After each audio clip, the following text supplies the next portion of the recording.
والصلاة والسلام على نبي بعد মহান আল্লাহর শুকরিয়া মহান রব্বুল আলামিন আপনাকে আমাকে রমাদান মাসের তৃতীয় জুমায় আপনাকে আমাকে মসজিদে এনেছেন। এই জন্য সেই মহান আল্লাহর জন্য বলি আলহামদুলিল্লাহি রাব্বিল আলামিন।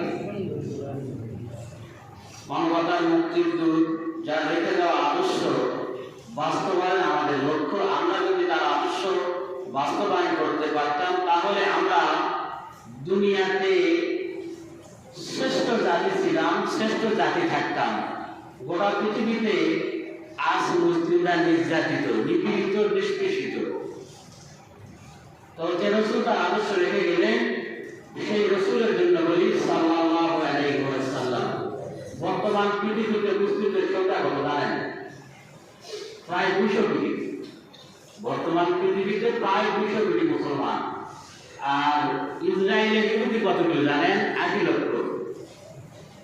তো 200 কোটি মুসলমানের বিপরীতে 80 লক্ষ ইহুদির সাথে আমরা পারতেছি না। কেন পারতেছি না জানেন? আমরা বংশ পরম্পরায় মুসলিম, জাতিতে মুসলিম, পোশাকে মুসলিম, খাবার দাবারে মুসলিম, কিন্তু আদর্শিক দিক দিয়ে আল্লাহ রাসূলের সুন্নাহ, তার নীতি এবং আল্লাহ রাব্বুল আলামিনের কিতাবুল্লাহ মানার দিক দিয়ে, সেটা বাস্তবায়নের দিক দিয়ে আমরা মুসলিম হতে পারিনি। যার কারণে 200 কোটি মুসলমানের পায়ের তলায় পিষে যাবে 80 লক্ষ মানুষ, বোঝেন। কিন্তু তারা আমাদেরকে গোটা বিশ্বে নির্যাতন করতেছে, নির্যাতিত করতেছে। এমন একটা জায়গা নাই যে পৃথিবীতে মুসলমান মার খাচ্ছে না। কারণ কি? আমরা ওই যে আল্লাহকে ভুলে গেছি, তার রসুলকে ভুলে গেছি। বড় আফসোসের বিষয়, পরিতাপের বিষয় যে আসলে রমাদান মাস সাহারি করবে এই সময় বোমা বর্ষণ হচ্ছে। শত শত, এর আগে তো হাজার হাজার মারা গেছে। এই গত 2 দিনের ঘটনা, সাহারির সময় বোমা বর্ষণ করে শত শত মুসলমানকে শহীদ করে দেওয়া আছে। তো আমরা তাদের জন্য দোয়া করব ইনশাআল্লাহ। যে আয়াত তেলাওয়াত করেছিলাম সূরা কদরের একটি আয়াত তেলাওয়াত করেছিলাম। এখানে বলা হচ্ছে লাইলাতুল কদর 1000 মাস অপেক্ষা উত্তম। আজে হাদিস তেলাওয়াত করেছিলাম আসমা বিনতে আবু বকর রাদিয়াল্লাহু আনহু ক্বালা রাসূলুল্লাহ সাল্লাল্লাহু আলাইহি ওয়াসাল্লাম। আবু বকর সিদ্দিক রাদিয়াল্লাহু আনহুর মেয়ে আসমা ইবনে আবু বকর রাদিয়াল্লাহু আনহা থেকে বর্ণিত যে আমরা রাসূল সাল্লাল্লাহু আলাইহি ওয়াসাল্লামের যুগে 2 মুঠ গম দিয়ে ফিতর আদায় করতাম। এই আলোচনা আসবে ইনশাআল্লাহ। শুধু আপনার সারসংক্ষেপ নীতিগুলো বললাম, যে হাদিস এবং যে আয়াত তেলাওয়াত করেছিলাম তার শুধু শিরোনামটা বললাম। তো মূল আলোচনা শুরু হবে ইনশাআল্লাহ। যখন রমাদানের 10 রাত এসে যেত তখন রাসূল সাল্লাল্লাহু আলাইহি ওয়াসাল্লাম জাগ্রত থাকতেন, তার পরিবারের সদস্যদেরকে জাগিয়ে দিতেন। তিনি অত্যন্ত আনন্দ উদ্দীপনার সাথে ইবাদত বন্দেগীতে রত থাকতেন এবং সাংসারিক পারিবারিক দাম্পত্য কাজকর্ম একেবারে প্রায় বন্ধ করে দিতেন। এদিকে কাজ তো করতেন, কিন্তু সাংসারিক যে কাজগুলো এগুলো এমন ভাবে উনি এই 20 দিনের মাঝে বুঝাই দিতেন যাতে করে 9 দিন বা 10 দিন তাকে যেন কোনো এরকম ঝামেলায় না পড়তে হয়। এবং তার স্ত্রী সন্তান থেকে শুরু করে সকলকে তিনি এই রাতগুলোতে ইবাদত করার জন্য উৎসাহ দিতেন এবং তাদের নিয়ে ইবাদত করতেন। এবং বিশেষ করে তিনি 21শে রমাদান থেকে, আজকে প্রায় 20শে রমাদান, কাল রাত থেকে উনি প্রায় সারা রাতই জাগ্রত থাকতেন। এই কয়টা রাত, কারণ কি? এই যে এখানে একটি আয়াত আছে লাইলাতুল কদর 1000 মাস অপেক্ষা উত্তম। এই রাতকে পাওয়ার জন্য উনি চেষ্টা করতেন, বলেন সুবহানাল্লাহ। আমাদেরকেও চেষ্টা করা উচিত, আমাদেরকেও চেষ্টা করা। এটা একটা সুন্নতি আমল। আল্লাহ রাসূল এই আমলটি করতেন, সাহাবীরা আমল করতেন, তাবেঈরা করতেন, তাবেঈ করতেন, ইমামরা করতেন। এক কথায় যারা আল্লাহওয়ালা মানুষ তারা এই রাতকে পাওয়ার জন্য আপনার অসম্ভব চেষ্টা করে, অসম্ভব চেষ্টা করে। মনে করেন অন্যান্য ধর্মের সন্ন্যাসীরা আছে, মানে কৌশল সবকিছু সংসার ছেড়ে দিয়ে একদিকে যাই ইবাদত করে, কিন্তু ইসলামে কোনো সন্ন্যাস কথা রাখা হয়নি। বিধায় ওগুলো বাতিল, কিন্তু এই 10 দিন যখন আপনি আল্লাহ তাআলার জন্য জিকিরে ফিকিরে ইবাদতে মশগুল থাকবেন, তখন আপনি এই একটা রাত যদি আপনি পান, মানুষ কত বছর বাঁচে? মানুষ কত বছর বাঁচে? খুব হলো বাংলাদেশে আমরা যে গড় আয়ু 55 বা 65, তাও সকলে এত দূর বাঁচে না। আবার যাদেরকে একটু দেওয়া হয় 62, 100, এটা আপনি হাতে গোনা করে 100 জনের মধ্যে 1 জন বা 2 জন পাবেন, এটাই পাবেন না। তো আমরা কতদিন বাঁচি? আমরা যদি একটি রাতের ইবাদত, এই রাতের ইবাদত যদি পেয়ে যায়, মানে কাটাইতে পারি, তাহলে আমরা সেই 1000 মাস অপেক্ষা উত্তম। আর 1000 মাসকে কনভার্ট করা হয়েছে প্রায় 84 বছর ইবাদতের চেয়ে উত্তম। বলেন সুবহানাল্লাহ।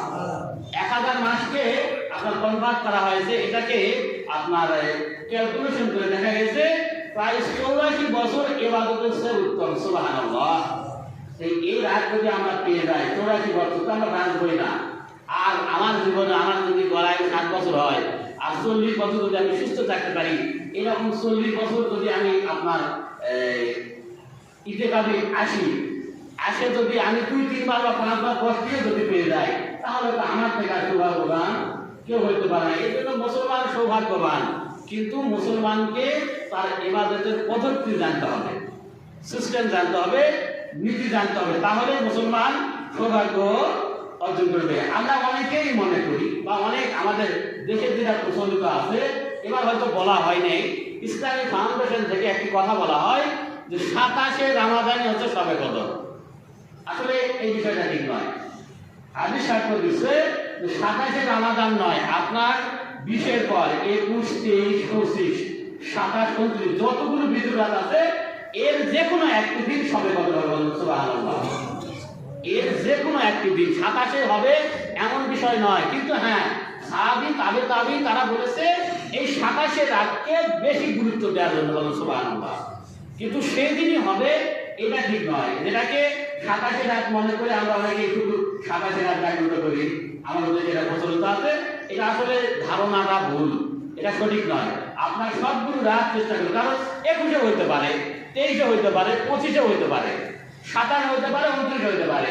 আর শবে কদর যে রাত হবে, আপনি বুঝবেন কেমন করে এই রাতে হয়েছে, যে ইবাদত করে যেতে পারবে, সেই দিন আপনার সূর্যের যে আলোক রশ্মি আছে, সূর্যের তেজ থাকবে না, সূর্য উঠবে, দিন উঠবে, কিন্তু তাতে ওই যে আপনার এই যে অনেক লাইট আছে না, জিরো বাল্ব বা অনেক এই লাল কিছু আলো আছে, এগুলো তেজ থাকে না। এরকম সূর্যকে দেখতে পাবেন যে তার যে একটা পাওয়ার আছে, সেই পাওয়ার থেকে একটু কম হবে তার পাওয়ারটা। এটা হচ্ছে বোঝার একটা পদ্ধতি। আরো অনেক পদ্ধতি আছে। আর এর একটা কি হয়, যে ব্যক্তি ইমানের সাথে সওয়াব লাভের খাঁটি নিয়তে লাইলাতুল কদর, কিয়ামুল লাইল বা তাহাজ্জুদ অতিবাহিত করে, তার পূর্ববর্তী সকল গুনাহ ক্ষমা করা হবে। বলেন সুবহানাল্লাহ। যে ব্যক্তি আল্লাহ তাআলার সন্তুষ্টির উদ্দেশ্যে, আমি এখন ইতিকাফে আছে, মানুষ করে আমি ইতিকাফে আছি, কত এটা গর্বের বিষয় নয়, এই গর্ব যদি অন্তরে থাকে, তাহলে ইবাদত আপনার বাতিল হয়ে যাবে। আপনার সন্তুষ্টি থাকতে হবে, ইন্নামাল আমালু বিন্নিয়াত, যে আমার ইবাদত একমাত্র, আমার এই কর্ম, আমার কাজ একমাত্র আল্লাহর সন্তুষ্টির জন্য। বলেন সুবহানাল্লাহ। তাহলে আপনি এর যাজা পাইতে পারেন। এজন্য আমাদেরকে চেষ্টা করতে হবে যে আল্লাহ রাসূল মুহাম্মদ সাল্লাল্লাহু আলাইহি ওয়াসাল্লামের তরিকা, এই অনুযায়ী আমাদেরকে চেষ্টা করতে হবে। আল্লাহ রাসূল মুহাম্মদ সাল্লাল্লাহু আলাইহি ওয়াসাল্লাম বলেছেন যে আমাকে লাইলাতুল কদর দেখানো হয়েছে, অতঃপর আমাকে সেটা বলে দেওয়া হয়েছে, অতএব তোমরা সেই 10 রাতে বেজুর রাতগুলোতে খোঁজ করো। বুখারী আর সহিহ 2য় খণ্ডের 709 নম্বর হাদিস, মুসলিম আর সহিহ 2য় খণ্ডের 823 নম্বর হাদিস। বলছিলাম যে 27শে রাত আল্লাহ সুবহানাহু বলতেছেন আমাকে শবে কদর দেখানো হয়েছে, কিন্তু আমাকে সেটা ভুলিয়ে যায়। কেমন করে? আল্লাহ রাসূল শবে কদরের পেয়ে গেলেন এবং তিনি সালাত আদায় করলেন। বলতেছেন সেই রাতে ঝিরিঝিরি বৃষ্টি হচ্ছিল, আর আল্লাহ রাসূল সাল্লাল্লাহু যে মসজিদ ওই সময় ছিল খেজুর পাতা, বলছে টপ টপ করে পানি পড়তেছে, আমি কাদার মধ্যে সেজদা করেছি। বলেন সুবহানাল্লাহ। কিন্তু আমি এই সুসংবাদটা আমার সাহাবীর মাঝে দিব, আমি আসতেছি, প্রতিমধ্যে 2 জন ব্যক্তি ঝগড়া করতেছে। তো আমি তাদের এই ঝগড়াটা মীমাংসা করতে গিয়ে আমি কি ভুলে গেছি, আমি তাদের এই ঝগড়াটা তাদেরকে মীমাংসিত করতে দিয়ে গিয়ে আমি আমার ওই পদে ভুলে গেছি। বলে